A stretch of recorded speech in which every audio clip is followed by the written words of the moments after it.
faith is important, family is important, friends are important. So the three F's, faith, family, and friends, I've been dwelling on those three parts, and it keeps me going. I don't feel angry. I don't know. I never felt anger. I feel angry at myself sometimes when I cannot find a solution to the problem. It was on October 4th, 2014, and I believe it was around in the morning between 8 and 8:15 a.m. Something popped there and I felt it. Then my left side started going weak, my arm and my leg. So I wanted to reach to the phone jack on a table that was next to my bed. I couldn't because my movement was, I was paralyzed basically. So I couldn't reach, I was short. So I used my brain a little bit. I forced myself to the edge of the bed and I threw myself on the floor. I took that risk because our floor in the bedroom is carpeted. I knew I was going to be somewhat safe. So I came close to the table, grabbed the jack, and dialed. I was able to dial 911 with one hand, my right hand. As soon as I started talking, man, I'm so lucky because the lady who was answering the phone says, "Okay, fine. I know what's happening to you. More than likely, I know what your problem is. Just keep talking to me." I'll tell you, after 4 minutes, the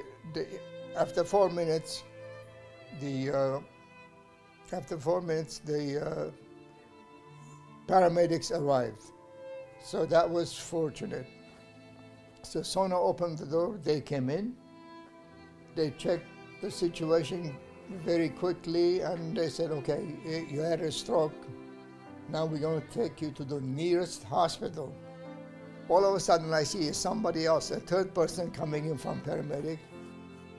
And believe me when I say this, I'm not exaggerating. Sometimes I watched when I was young, Superman. A tall, strong person came in and looked at me on the floor and I said, "Just relax." I'll tell you, grabbed me like a lamb and lifted me out and then carried me all the way to the stretcher, and they rushed me to Peninsula Hospital. No, I beg your pardon. Mistake. I got confused. They asked me what insurance policy I had. I said Kaiser. Okay, they said it's only 20 minutes. So they rushed me to the hospital. They performed the operation and they must have cut some part of the back brain to clean the fluids, the clot, and all the junk. They decided that they were going to send me to Vallejo, Kaiser Vallejo, for rehab. And I spent 4 weeks over there, and it was very, very, very good. Tomorrow you're going to go home. We have had a meeting, doctors of all departments, and we decided that you're good to go home. But he says, "Here's the good news, Haig. Your mind is cognate, your memory is strong, you are weak on the left side, but if you subject yourself to some serious exercises, that will come back. It will come back slowly, but it will come back." I was so happy. And I came home believing that I'm going to recover, I'm going to be on my feet, and thank God I am. As you see me walking with the help of the cane. I think it was 3 weeks after I came back from Vallejo, from my rehab hospital. All of a sudden I see a young lady at the end of the hall watching at me. For a moment I got concerned. Why is she watching me from there? Why is she watching me from there? But as I approached, and she's just checking me out. She's just checking me out. How are you, Haig? I said, I'm fine. May I ask who you are? She shook her head and says, you know, I'm the one that operated on you. She goes like this, quote, you almost died. And I'm frozen now. And boom, the tape came to my mind. If the surgeon is emphasizing that I almost died after she has done her best, so who saved me? I said, Jesus Christ is my Lord and He's my Savior. Every morning when I wake up, I say the following: I am lucky because I am healthy. Thank you, my Lord, my Savior. And I start my day. I am recovering, not in big steps, but in small increments, smaller steps, but I am recovering. And I still know I have long ways to go. I like the water, but the exercises in the water is great help. I would recommend it highly. And the other exercises that I follow, likewise beneficial, is adaptive physical exercises that I go.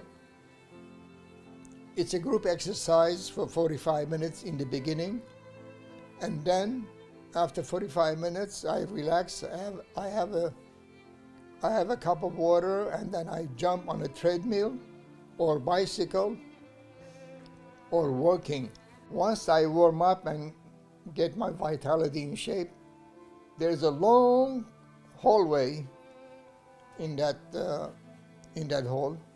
That long hallway has got two sides of the hallway with grab bars.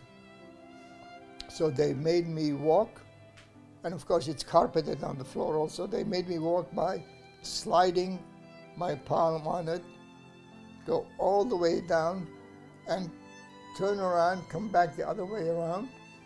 And now they said, drop your hand and walk without touching anything. So I go, and without touching anything, I walk all the way down there, come back. This was the first time when they said, oh, you can walk now without the cane, without touching anything. I am walking. That inspired me tremendously. Since I like challenges, and I said to myself, although I walked once, now I'm gonna increase it. So next time I was in there, I did 3 times. The other time I went in there one time, I did 6 times, walking without touching anything. So therefore, I am recovered, and it's so important for everybody to realize, and that mentally, when you decide you're recovered, believe me, it helps. The mind is pushing the body. So that's my story. I'm a preschool teacher, so I have learned that with the kids, if you do it for them, that means they cannot do it. It means you do better than they do. So I apply that for him too. You know, you can get up and get your water now. Initially you couldn't, so I did it for you. But now you can. So you have to get up and do it. You have to help yourself. Meantime, you're helping me. If something happens to me, if I get sick, I don't have much help. Free help.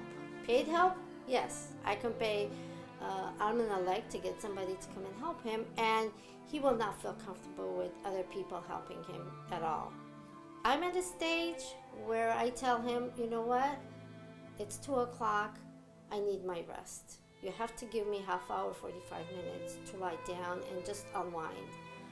Our weekends off is basically having our kids over and spending time with grandkids, going for a ride, now we're able to go to Hillsdale Shopping Center to sit and have a cup of coffee and just enjoy ourselves. If I can find parking space, we go out to dinner because it's not easy to wheel that wheelchair up and down the street to find, to get to a restaurant. We couldn't have managed if we didn't have the insurance. The bills came, I can't even remember the figure. I mean, vital. We can't do it without it. We were very lucky to have a neighbor who's a carpenter who lives across the street from us, built that ramp for us, and when I asked him how much we're gonna pay, he said, "That's our Christmas present for you."